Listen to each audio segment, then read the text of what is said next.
Israeli government seems to have gone along with a lot of the myths and lies that the PA has created over the years. 64 was the beginning of Arafat. 93, there was a signing of the Oslo Accord. We see over and over and over again Israeli not acceptance, but actually support for many of the programs that the PA has. I mean, it's hard for me to understand why this is happening. There's nobody here that represents the Israeli government, so I'm not sure how to respond to that. I used to. I can speak freely now.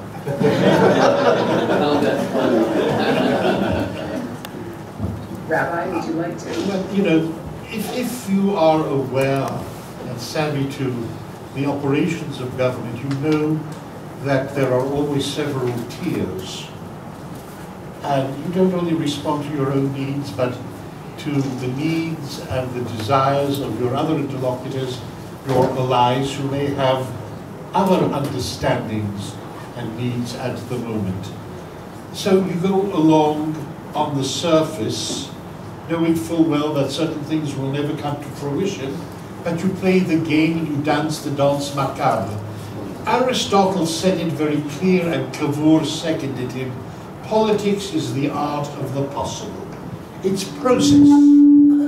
And you have to understand process. You don't have to like it. You don't have to agree with it. But you have to understand how it moves singularly and incrementally. And governments, whether they like certain things or not, have to satisfy the desires and even the whims of their best allies at a certain moment, because the allies may have agendas that are vastly different from that of the states, such as Israel and the United States, or Israel and Italy. I mean, during the days of Berlusconi, Israel did not have a better friend than Berlusconi. And Angela Merkel in Germany is indeed a friend for many reasons. Her father was a Lutheran pastor in East Germany, and she was raised as a believing Christian in spite of the presence of the Stasi in East Germany. And when she became in the Wende, when she became the Prime Minister, the Chancellor in the Federal Republic, she had to assume another mantle.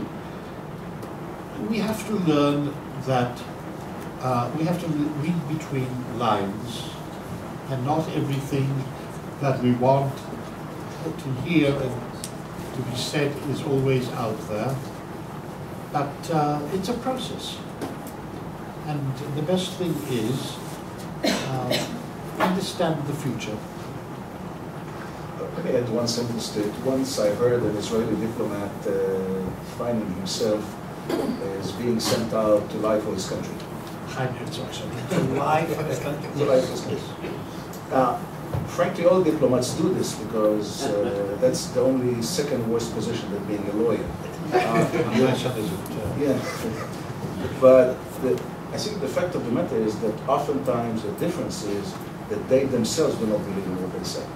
And that is what diplomacy is all about. That dancing, the art of their dancing, that is oftentimes beyond us or below us. That's why people despise politicians, because they know they don't believe in what they say.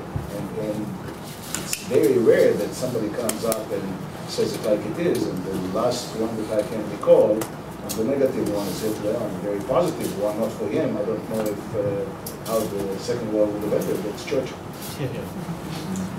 That's going to conclude our press briefing this morning. If you would like to ask questions of any of our panelists, I'm sure they'd be happy to answer your questions in the hallway. There is another